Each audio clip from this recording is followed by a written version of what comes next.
J'espère que vous allez bien. Je voulais rapidement faire un tirage de Lenormand.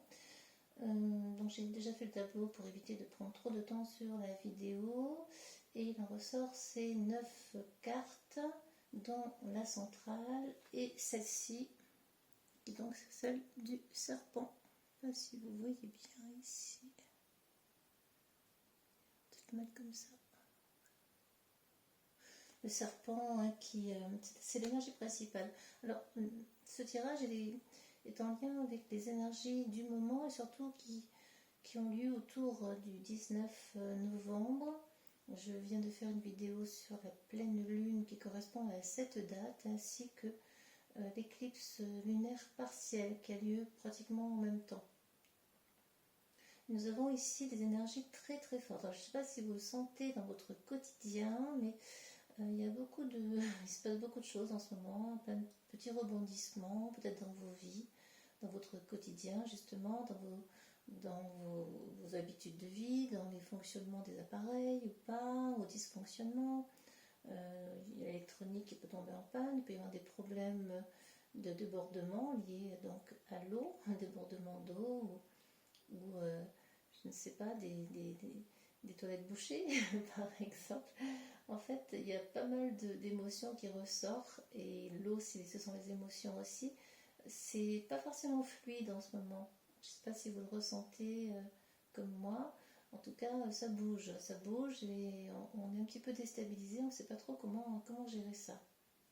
Alors oui, on est sur des énergies ici globales. Donc le 7, c'est les serpents, ce sont nos ennemis en fait. C'est une espèce de mal-être qui s'installe, une sensation désagréable ou de ne pas être à sa place, ou de ne pas être bien, et quelque chose qui vient nous déranger, nous gêner.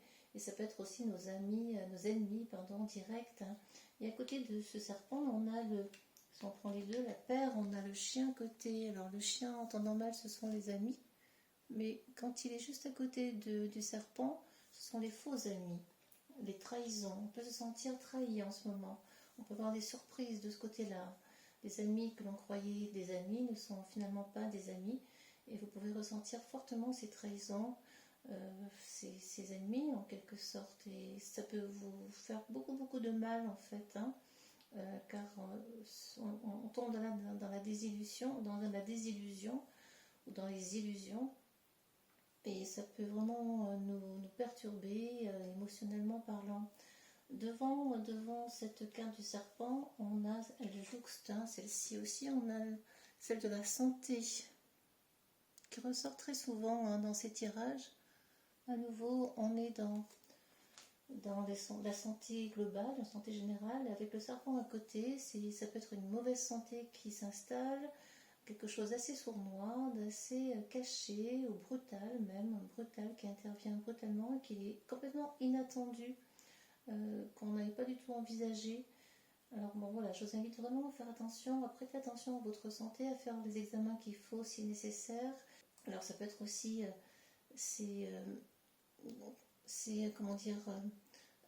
débordements physiques ou ces problèmes physiques inattendus. Ça peut être lié parce que vous savez aussi, hein, pour les gens qui ont dû faire la démarche. Et bon, c'est vrai qu'on nous parle de la 3e injection. Alors là, c'est pareil, hein, ça peut vraiment venir apporter des problèmes importants, inattendus et totalement qu'on n'avait pas imaginé en fait, totalement inimaginables. Ce sont un peu les ennemis de notre santé. On va tomber dans des ennemis de notre santé. Ça peut être aussi un nouveau virus aussi, hein, effectivement, du moins une mutation. Et c'est vrai que toutes ces énergies, on est quand même on a une envie d'avancer, on a envie de ce cavalier quand même qui avance, qui prend son cheval et qui nous donne des nouvelles, peut-être dans les prochains jours, qui vont vous apporter une envie de prendre un nouveau chemin. Ça peut vous indiquer une envie d'aller vers quelque chose de nouveau, une nouvelle route. Il y a un carrefour qui peut se présenter parce qu'on a la carte à côté du chemin, du carrefour. Quel chemin vais-je prendre rapidement pour moi, pour voguer vers de nouveaux horizons, parce qu'on a cette carte aussi du mouvement qui est plus lente, hein, celle-ci, mais malgré tout, on a cette envie de vouloir changer des choses, de vouloir aller vers le mouvement. Et on est un peu empêché en ce moment par ces ennemis qui sont autour de nous, ces faux amis, par ces règles aussi qui sont imposées. Il y a ces règles aussi par rapport au travail. Alors, malgré cela, si on met ces deux cartes ensemble, on a quand même la fidélité, on a des amis qui vont, ou des supports, on va certainement vous aider pour votre travail, on va trouver un nouveau travail. C'est bien possible et il faut y croire. Et même si ça semble figé pour le moment, eh bien, il faut croire à sa chance et croire que ça peut vraiment bouger pour vous. D'autant que sur la coupe, j'ai tiré la carte du jardin, qui est une carte plutôt positive, avec à côté la carte de la cigogne, qui est vraiment le commencement, l'initiation à quelque chose de nouveau. Alors oui, ça va démarrer doucement, ça va prendre le temps de se mettre en place, mais ce changement va vous apporter vraiment une nouvelle direction, une nouvelle voie, une nouvelle orientation. Doucement, il ne faut pas être pressé là, puisqu'on est sur des cartes plutôt tranquilles. Peut-être prendre le temps de trouver un nouveau travail. Il se peut qu'il y ait une envie de formation aussi, d'ouvrir un livre, également pour nouvelles idées, vous former à quelque chose de nouveau qui vous apportera la chance, parce qu'on est là en fin de parcours sur le trèfle.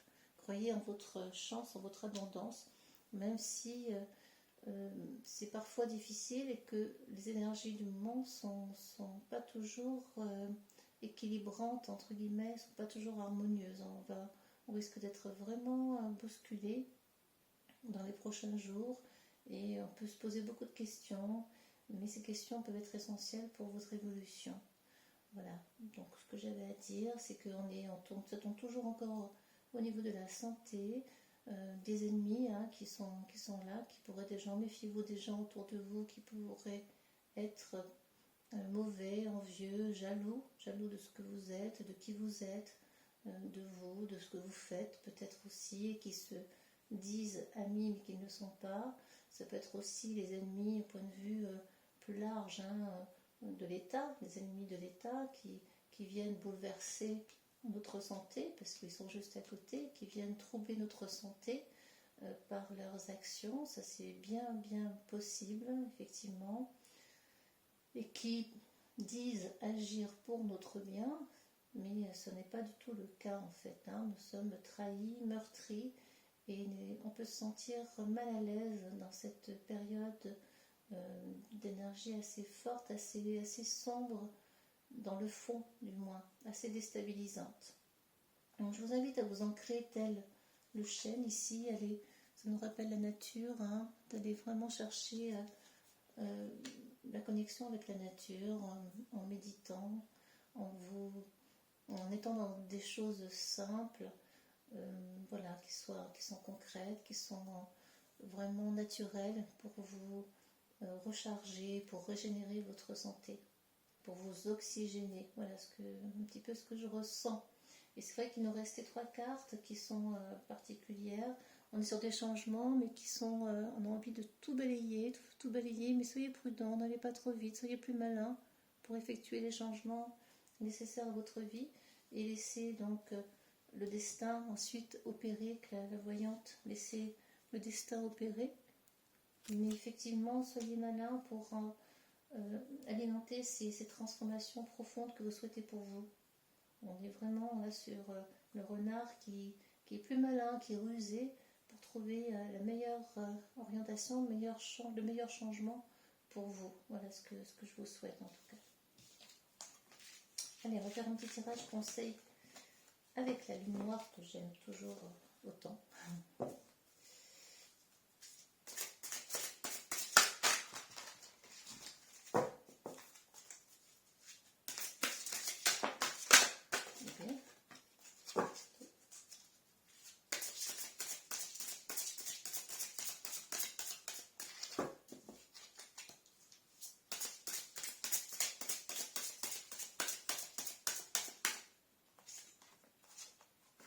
Voilà, je prends celle-ci.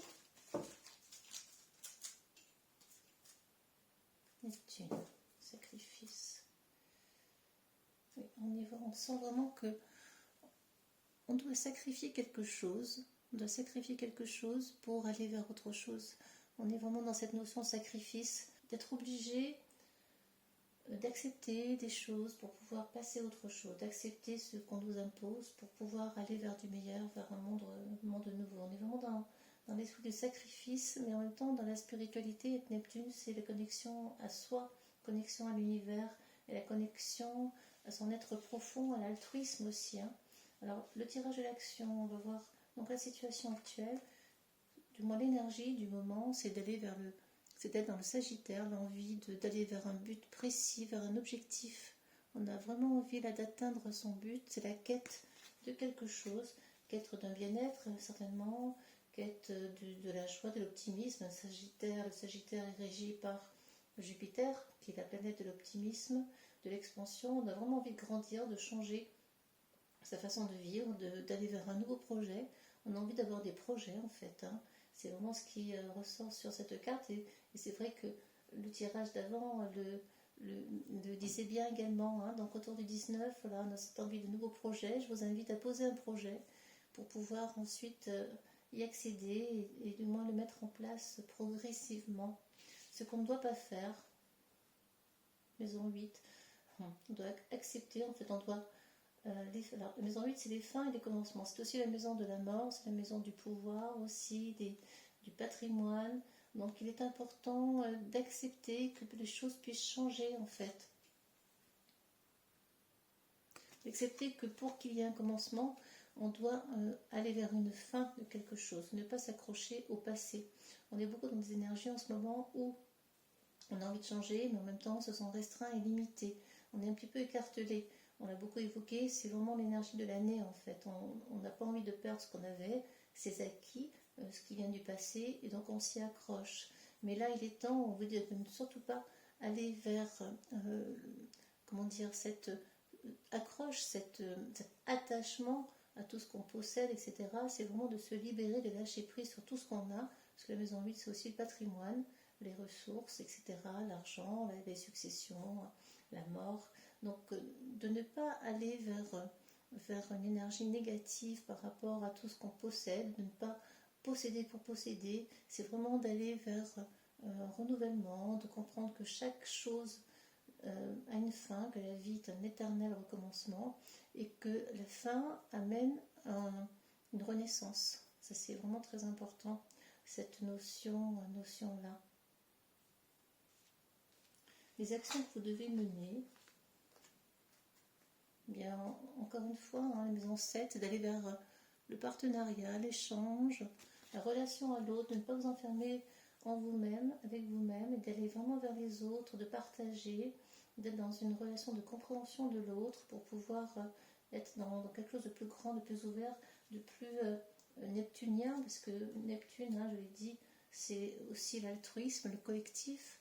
Donc il est essentiel d'aller dans la compréhension de l'autre, dans l'échange avec l'autre, dans la communication avec l'autre pour pouvoir, communiquer déjà plus grandement, plus collectivement et peut-être vous associer certainement avec d'autres personnes, créer une forme de communauté pour ne pas vous sentir seul dans votre projet, dans le projet que vous aurez envie de mettre en place. L'aboutissement, voilà, c'est l'abondance. On est vraiment dans des énergies très beaucoup de 7. Le 7, c'est aussi le lâcher prise, c'est aussi la sagesse, le 7. Le chiffre sacré. Et Jupiter, qui est le maître du Sagittaire, que j'ai évoqué tout à l'heure, vous amène à l'abondance, à condition de lâcher prise ici, sur ce que vous possédez, de lâcher prise, d'accepter que tout est fin et recommencement, et que tout est cycle.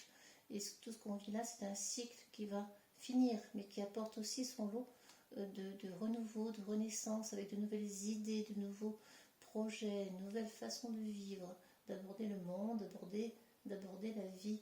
Et tout cela vous apportera de l'abondance dans la mesure où vous êtes dans ces énergies-là de partage. Beaucoup de 7, c'est vrai que le 7, c'est aussi de lâcher prise sur tout ce que l'on a, d'être dans quelque chose de beaucoup plus simple.